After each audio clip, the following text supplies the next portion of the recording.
All right, let's take a look at this Proxima Skin Diver. Quickly go through the specs of the watch. I'll give you guys my thoughts and experience. And at the end, I'll tell you guys if I recommend it.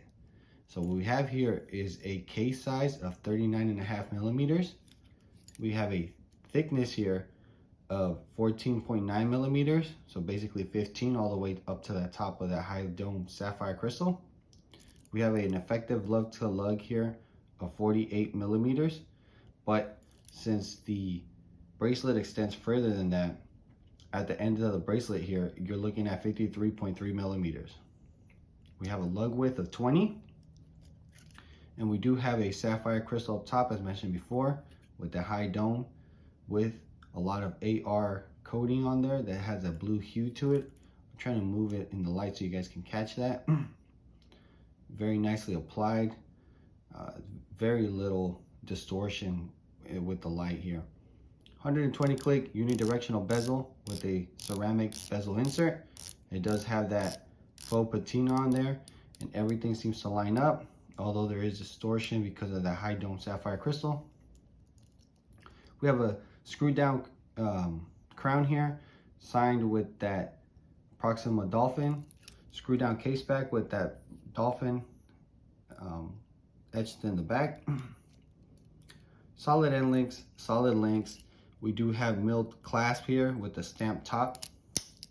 3 micro adjustments, solid feeling click, makes it feel secure.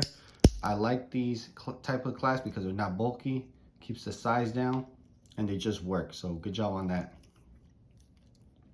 We do have a flat matte black dial there with printed indices, printed logo, nothing too special there. And we do have the gilt stick hands with the lollipop second hands there. So nicely done there. We do have the NH35 movement, so you get that Seiko reliable workhorse movement inside of it.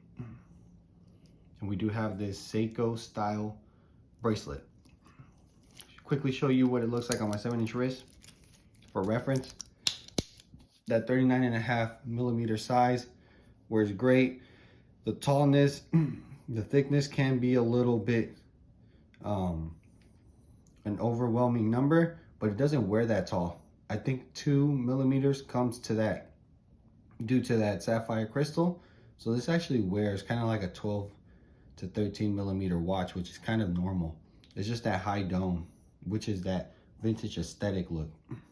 These are available on AliExpress for about $250. They are available in several other colors. You can get them in the orange dial and a blue dial as well. And you can also get them with a bronze bezel. With that in mind, this does kind of look like a Oris 65 homage. It does have that bezel to it, but I think that this is different enough to not classify exactly like a Oris 65 diver. It does have a different bracelet, which they get from Seiko style. These were kind of like the ones on the Seiko Tunas, or I think the Marine Masters as well. So they took that from Seiko.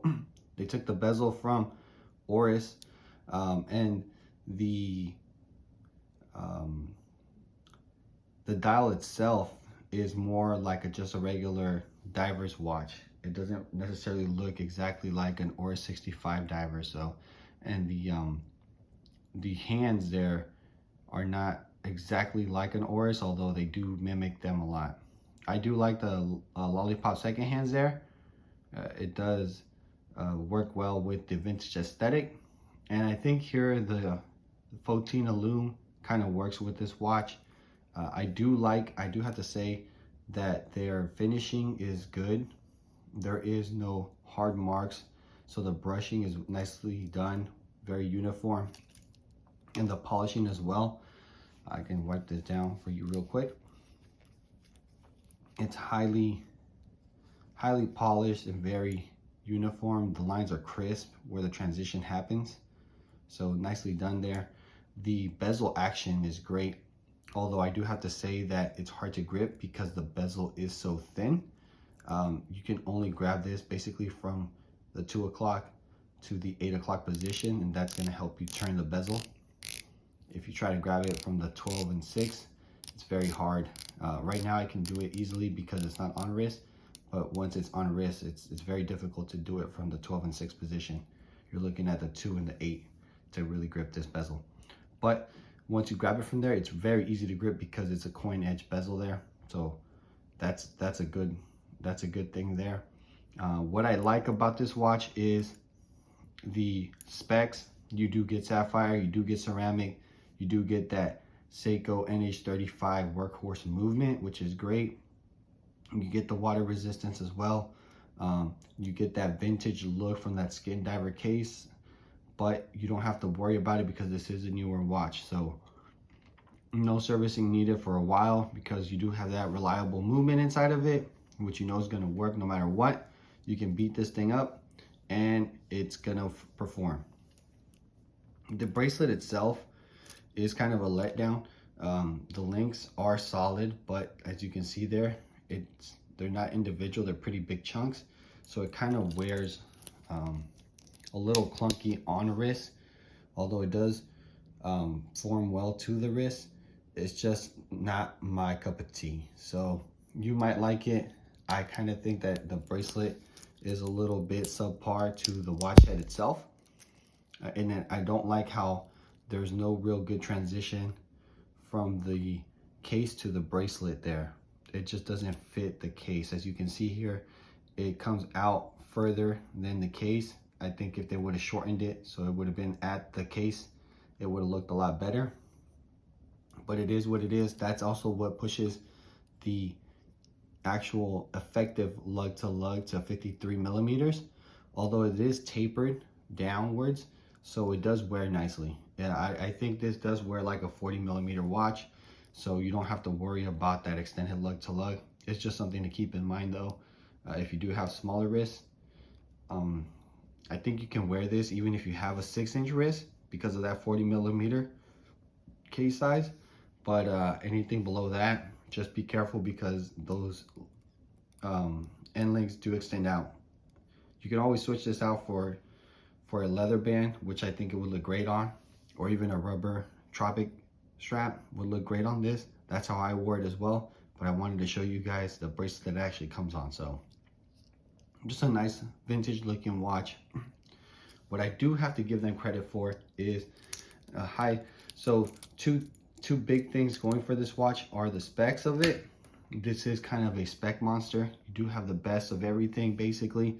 You have a lot of AR on here with that high dome sapphire, which a lot of big brands cannot get away with. This is only for $250, and you get ceramic, and their customer service was great.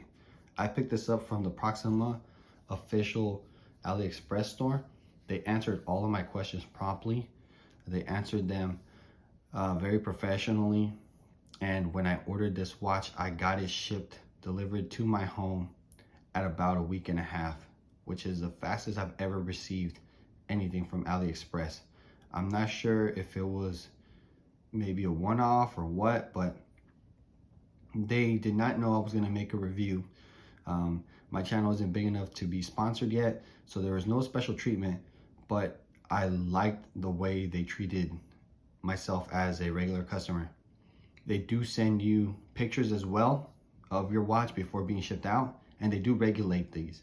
So that actually works great if you're gonna use one of these for a daily wear. This one runs at about plus 3 seconds a day. So just very nice specs, very nice customer service. So do I think it's worth the price point? I believe if what you're after is specs, I think this watch is great. If you're after something that has heritage, this is not your watch. This is a AliExpress Proxima watch, so there is no real history behind it. But if you like the aesthetics and you like the specs of the watch, which is kind of top notch, I say go for it. $250 for what you get here, I don't think is a lot. I think it's a great value. Like I said, you can daily wear this and you can beat the hell out of it, and I think it's gonna function fine. You get a lot of watch for your $250. The only thing to keep in mind is that high dome is great. I like it. It's that vintage look, but there is going to be a lot of distortion at the edge of the dial there. So the second or minute hash marks there are sometimes invisible because of just that dome. But it's not cloudy at all. It's very nicely done. So it's just a great looking vintage diver. The two faults of this, I think, are the bracelet itself and the loom, which we'll get to in a bit. I'm gonna blast it real quick.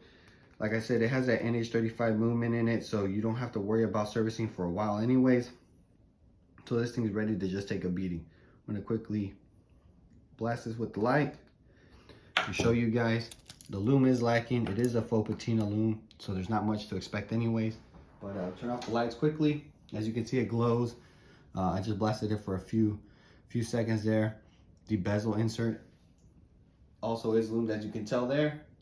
Unfortunately, the loom won't last all night. It looks pretty strong here, but that's just because I just blasted it with the light. But like I said, it won't last all night, so the loom and the bracelet are kind of iffy. Everything else about this watch, I think it's worth the price point. Let me know what you guys think. Do you guys have any great AliExpress watches that you've bought before? Let me know in the comments below. Does this classify as a Ors 65 homage, or is it different enough to be its own thing? Let me know. Catch you guys on the next one.